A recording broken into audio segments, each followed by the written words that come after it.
Good afternoon, dear colleagues, and welcome to the first edition of FUSO Talks. So what is FUSO Talks? What are we all doing here?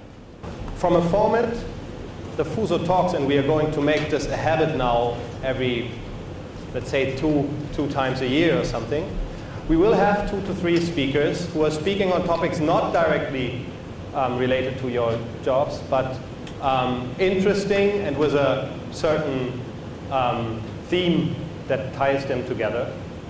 We will have a discussion here on stage, and we will have our CEO giving us an intro and a direction on how we can benefit from that.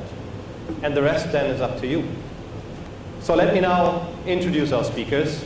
The first speaker today is Dr. Tomas Kaberger from Sweden.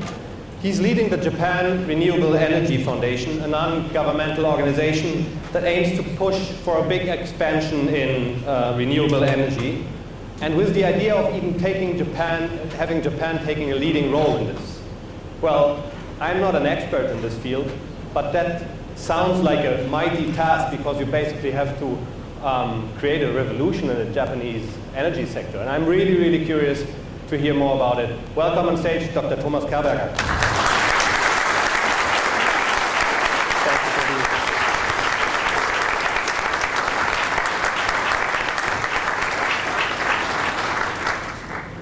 here. Our second speaker comes to us from New York. His name is Mr. Jay Nelson, and he's the CEO and senior editor of Japan Success Stories, or Success Stories Japan, a management consulting firm that is specialized in Japanese businesses and companies. He has researched and worked with Japanese companies for more than 17 years, I believe, has a great experience of this country and the companies here, and he will have some surprising insights how successful some of the hidden champions in this country are. And he will give us, I guess, a positive outlook of how change is possible and how you can be globally successful from Japan. A very interesting topic, especially for us. Welcome on stage, Mr. Jay Nelson. Thanks for being here. Well, before we go into medias res, or into the topics, as we can say, I would now ask our CEO and Managing Director, or better, CEO and President of MFTBC and Head of DTA, Mr. Marc Llistosella, to give us some introductory word and set the tone for this first event of FUSO Talk. Mr. Llistosella, if you would be ready, would be happy to have you on stage. Please welcome our CEO.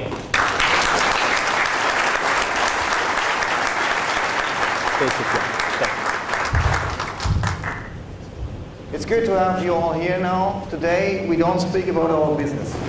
We don't speak about our issues, our concerns, our nuts and bolts. We don't speak about our savings. We don't speak about our markets.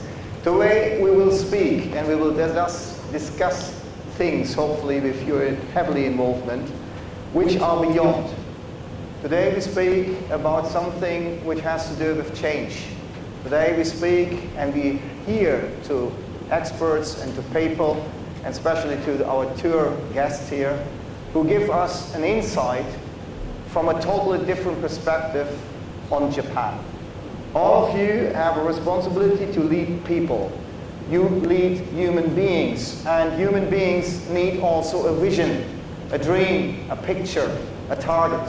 Otherwise, it gets extremely repetitive and also a little bit boring when they have the day-to-day work doing always the same without a target, without a picture, without a vision. So we will listen to people now, we will listen to Mr. Nelson, and we listen to him, and we see that there's a lot of entrepreneurship in this country, which is a dream for a lot of people to have their own business. It's a dream to be a market leader, it's a dream to be #1 in the world, and to be absolutely having a USP developed which makes you different from other companies and products. On the other side, you will listen to someone who's fighting, I would say, at least half of his life for changing the world. And that sounds great, but it is great, because it gives us an insight that especially our paradigms, where we think coal, nuclear power stations, diesel, fuel, oil. Yes, all of us are raised in the belief that this is it. Yeah? All of us are raised sooner or later in the 60s and 70s, and we believe that this is because it was in the past. But we are now in a time where the changes are coming faster than we expected. We will see a lot of disruptions, and I don't say this because it's now a fancy word in America. We will be disrupted. So the unpredictability of your environment is something which makes all of us to be very receptive of the changes which will come to us. If you're not receptive, if you're not sensitive to the changes, we will not survive as a company, and sorry to say, we will not survive as managers in this company. There will be changes which we cannot imagine. What you take away from the next 2-3 hours is yours. It's totally your choice. I would love to have here in the future, in 2-3 years, that FUSO Talks will be an institution where we will see different people like Mr. Kaberger, like Mr. Nelson, but also like Mr. Ratan Tata, also like people which are industry icons of their industries, also people with totally different backgrounds, so that this gets an institutional event where in the end of the day you can say, I was part of it and I took a lot from that. Open your mind, be open, and use a perspective. Thank you very much. Looking forward then to hear and to listen to what you have brought to us. Thank you.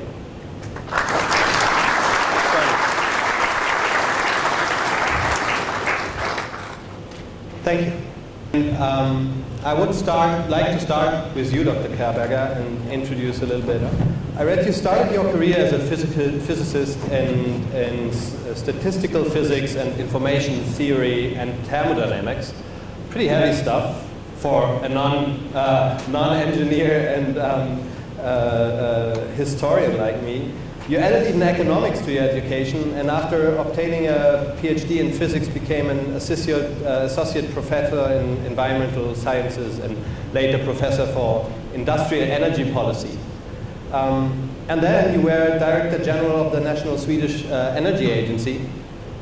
So sounds like life could have been beautiful over there. I mean, that's a nice setup. You do science, you have some policy making, but then you decided to embark on a completely new journey and take up a humongous task, I think, when in 2011, after the Fukushima earthquake, the CEO of SoftBank, Mr. Masayoshi Son, and a group of researchers founded the Japan Renewable Energy Foundation and decided to ask you to head it.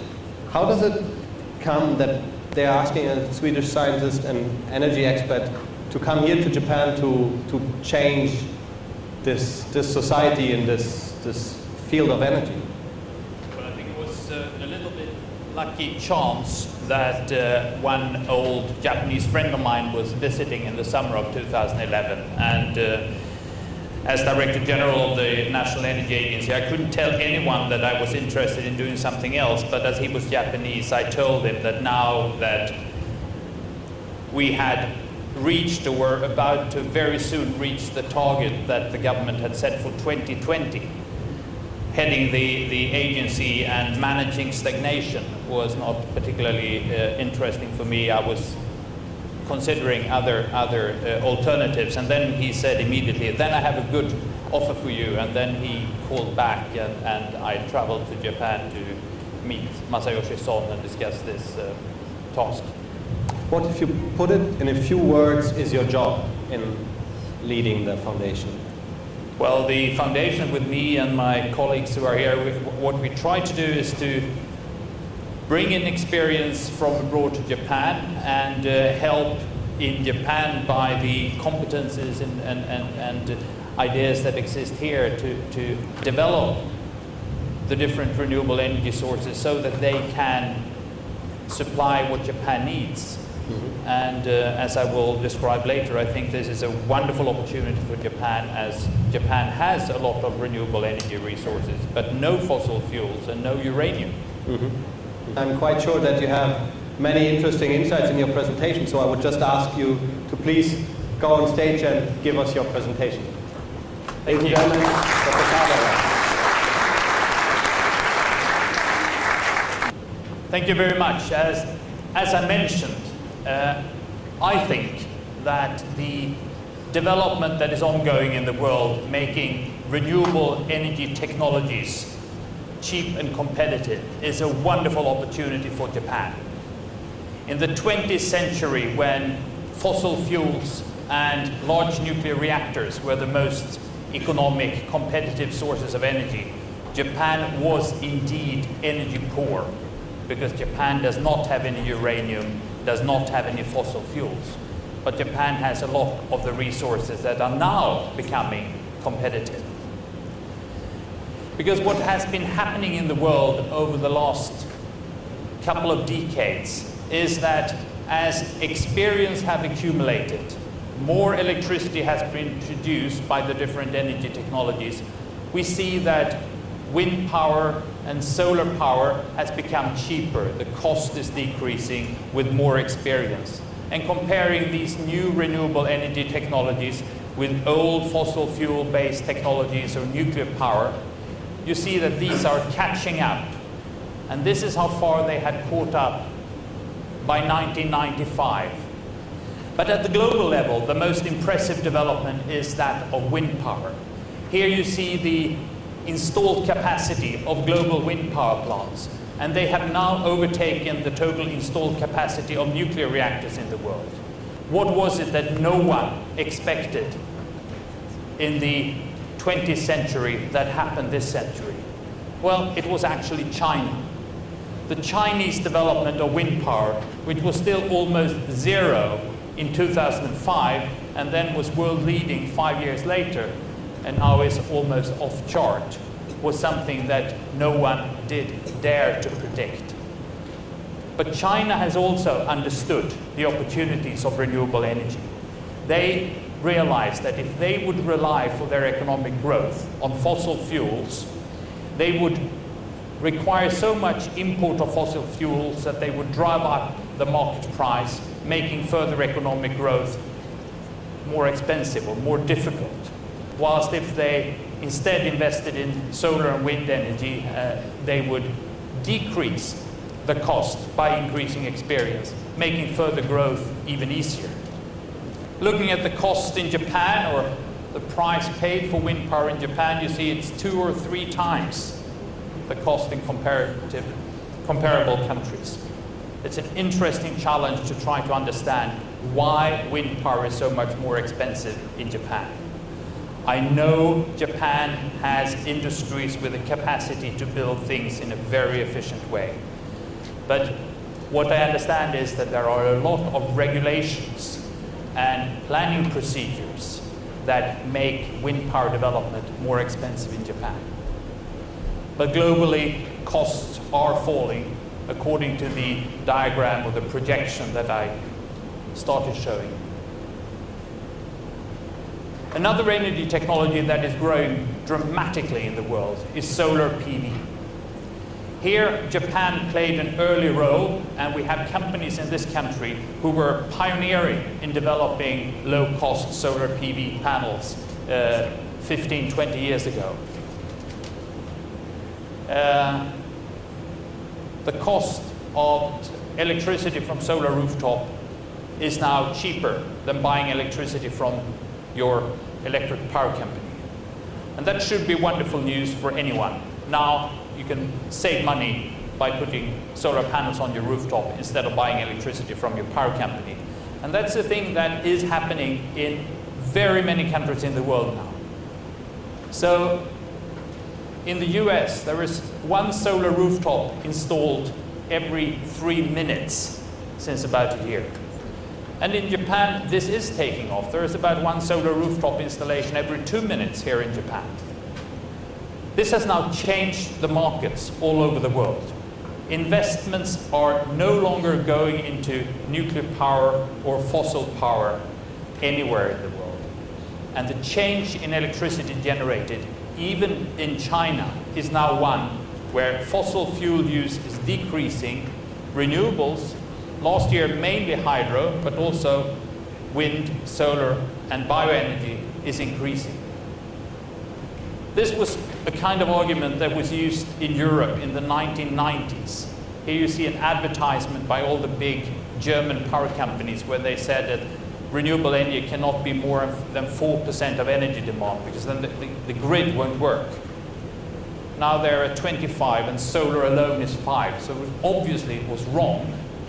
And an even more interesting description of how they could succeed with these arguments was that in Denmark, the power companies used the same arguments when wind power was evolving there, and they managed to convince the government that they should not allow more than 4% of wind power. The power companies used some sort of language saying that it was because of grid stability. But some of us know it's not because of grid stability. It's because these new wind and solar plants will outcompete their nuclear and coal-fired power stations, so they will lose income. But they pretended it was a sort of societal problem with the grid. But in the mid-1990s, there was a separation of ownership of the grid and ownership of the power plants. And then, suddenly, in Denmark, it proved possible to have 40% wind power in the system. These institutional factors may be extremely important for how successful new technologies are. Thank you.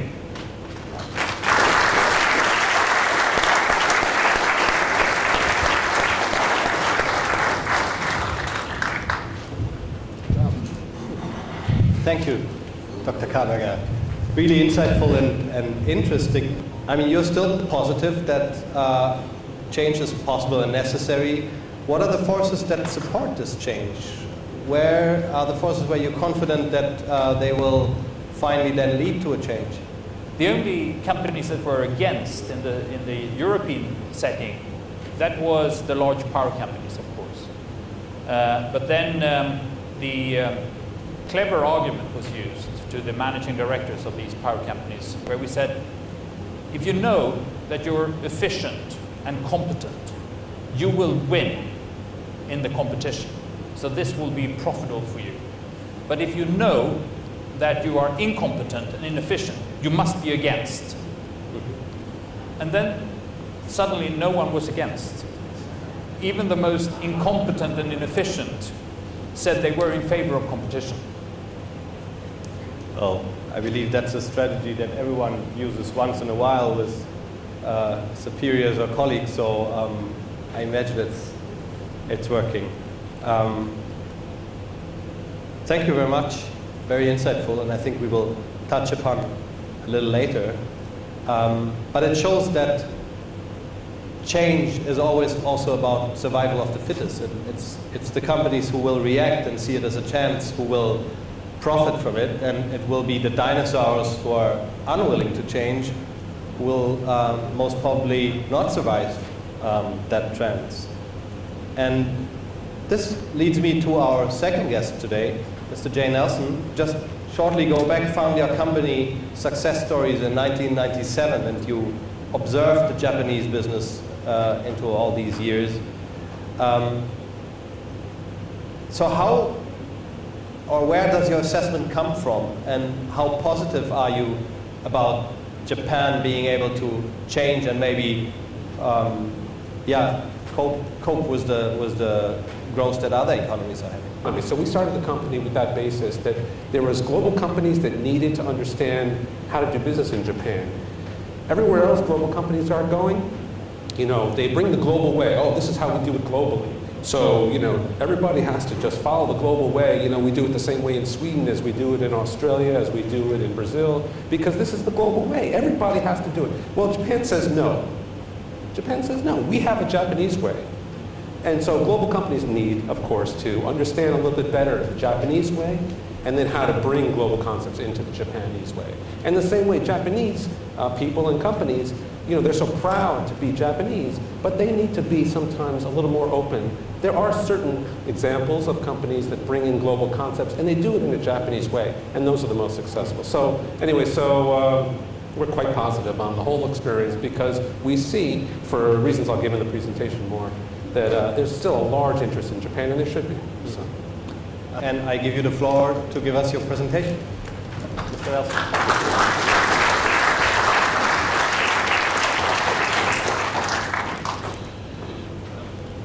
Did you know that there's over 1,000 billion-dollar companies in Japan? When I say $1 billion, that means at least $1 billion of revenue or more. Over 1,000 of them here in Japan. And yet, if you ask yourself, how many can you name? Most people can name maybe 5, 10. Lucky if they're students, they can do 20. And there's over 1,000 of them. Did you know that Japan is #2 in ultra-high net worth individuals and in regular millionaires? And this is an example of wealth that I will talk about. We talk about, oh, China's so rich, they're buying, luxury cars, and, and India and Dubai we hear about. But yet, Japan has more millionaires and ultra-high net worth individuals than all of those countries combined. Japan has cutting-edge technology. Of course, you've always heard about it, some of the companies. But really, when you go into the universities and the government-run institutions, you see that there's so much technology on futuristic fields that are not needing to be commercialized today because of the way Japan runs, but are sort of greenfield technology, looking at the future of things. It's very impressive. And then again, in the economic terms, we care about what are companies going to be doing. And there's big government initiatives on the way, which I will list later on, which show, basically that there's great opportunities for companies in Japan, which is really how the economy works. And of course, privatizations as well. When we talk about Japan's debt, if we want to get financial, I will give you a great list of actually assets that are held by government institutions, which basically put a different spin on the whole Japan's got too much debt question that you hear about, again, in the global media. So we always say, Japan is the world's largest emerging economy. Well, I thought it was a developed economy. Well, actually, I think it's more of an emerging economy, and I hope you'll agree. So let's start with some companies. Anyway, as I mentioned, our firm, one of the things we bring is we follow 21,000 of the most important Japanese companies. There's 2.8 million legal entities in Japan, okay, quote unquote. These are companies and these are shosha of various kinds. These are basically, everything from pizza parlors and laundromats all the way up to Sony and SoftBank. And there's 2.8 million, they're the KKs, the YKs, etc. Now of this, about half of them are sort of corporate type. And we, as I said, so we've identified through our research 21,000 of the most important companies in Japan. These are the companies that everybody would know if you could list 21,000. These are the ones with the strongest market positions in the domestic economy, the ones with the greatest brand names, the ones with substantial cash on the financial balance sheet, so they have a lot of money. These are the ones with strong R&D and strong technology. And these are the ones also which are leading the vanguard to expand abroad and continue to do so. So anyway, also Japan has a lot of the world's only this, the world's only that. Very impressive. This one company is the world's only source of experimental mice that are injected here in Japan by, let's say, human cells. And these mice injected with human cells are then sold to global pharma and biotech firms all around the world who want to study the effect of medicines and various things on the human body, but it's hard to experiment on human bodies, so they use mice with certain human cells in them. And the world, as I said, the world's only source is here in Japan. I mentioned before, Japan is so wealthy. I mean, we see it, of course, right? Everybody is, shopping in Omotesando, and fashion is always interesting here. According to Capgemini Merrill Lynch, they did a study in 2014. Japan has 2.1 million US dollar millionaires. That's 2.1 million people with at least $1 million of family wealth. This is more in Japan than China, India, Dubai, Hong Kong, Singapore combined, right? We thought those were the rich countries. How is it possible, right? Some of the major university research projects done here in Japan. And again, as I mentioned, a lot of this is uncommercialized research. I won't take you through all these, but you can read it for yourself. From catalytic chemistry to improving mining geology, to understanding how we actually process data from our smartphones and from our books. How to bury nuclear waste even more safely, which is a big problem in the nuclear industry worldwide. Improving bioartificial organs. And as you can see, there's a professor, individual professor name and university attached to each one of these, all in Japan, and all of which are compelling. I mentioned before the big Japanese government initiative. These are all going to come and affect the way companies react. Some of them are not going to affect your company, some of them will. The My Number system, I'm sure you're all familiar with, is coming at you in the next 2 years. Now you all hear about Japanese government debt. Okay, well, yes, Japan has a lot of debt. Everybody argues about how important it is and how much is owed domestically. But let me tell you something. Japan owns a lot of things that could be sold into the market, and sizably in a way to reduce debt. You're all going to hear about Japan Post. Just in fact, this fall it's going to come. So anyway, prediction's always fun. I hope I'm not around in 20 years if I'm right or wrong, but I would say to you that it's our view that Japanese companies are just beginning a new cycle, a globalization cycle like it's never seen before. In 20 years, I predict Japan will be fully as global as the US or Germany. Now you could say, ha, wait, you're crazy, Nelson-san. Get out of here, forget about it, right? But yet, if you think about it, just 20 years ago, we all thought Japan was going to conquer the world, right? So 20 years is quite a long time. If Japan was so impressive 20 years ago, and it's so terrible today, what's to say another 20 years? It can't restore a lot of its success. So for some of the reasons which I can go into in the question period, we really believe Japan is globalizing. It's got relatively unknown products, so basically there's many new opportunities for Japan and for Japanese companies. So that's what I have to say, and I thank you very much for the presentation.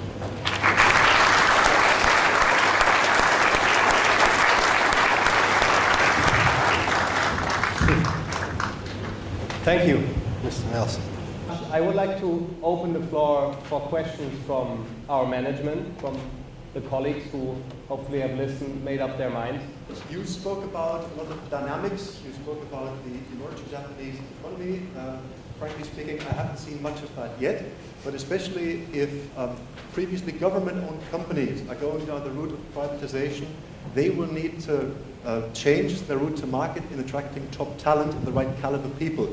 Do you have an idea or a recipe of what techniques we would need to apply to attract higher caliber talent for our company?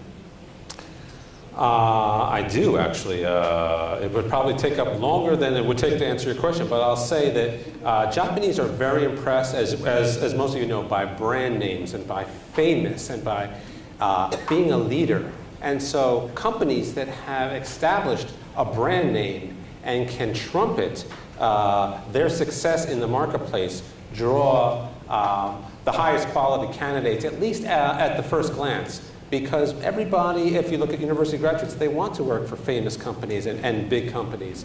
And so it doesn't hurt, even if you're a medium-sized company or if you're a lesser-known company, it doesn't hurt to make efforts to put your brand out in the market from a CSR standpoint, or from a hiring standpoint, or from a we have the greatest technology, whatever the key thing is. But it always helps in recruiting to remember that to have some sort of external brand name focus for people on the street is always helpful in recruiting.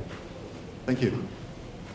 I have a question to you, Dr. Kaberger. You mentioned a lot about PV and wind power. Hydropower was only mentioned on a side note very often.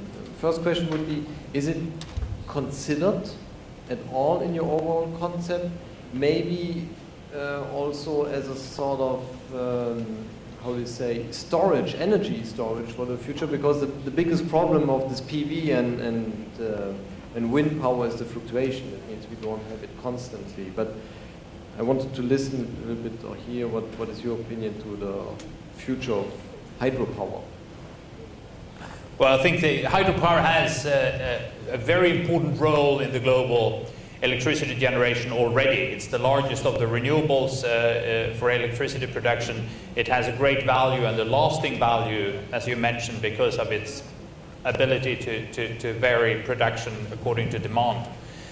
In many parts of the world, the potential to increase the hydropower capacity is not very large. There are still things to do in some parts of the world, but I think Europe and North America and Japan, the potential to increase hydropower is moderate. But aside from wind and solar that I talked most about, we have a significant geothermal potential, which is also relevant in Japan. And there is also in Japan a potential to increase the use of biomass for energy purposes. And what we have learned in especially Northern Europe is that by using biomass residues from forest industry for energy purposes, you increase the competitiveness of the whole forest industry. The sawmills in Sweden would have been outcompeted by East European sawmills during the last 15 years if they had not been able to sell biomass residues for energy purposes. So this would be a way, if we could rebuild the Japanese forest industry, bioenergy would increase. It's mutually supporting other biomass industries. It's not competing for resources. So there are great opportunities here and elsewhere, also in these other renewables. Thank you for your participation and all your questions. Have a good evening and be inspired for change. Thank you.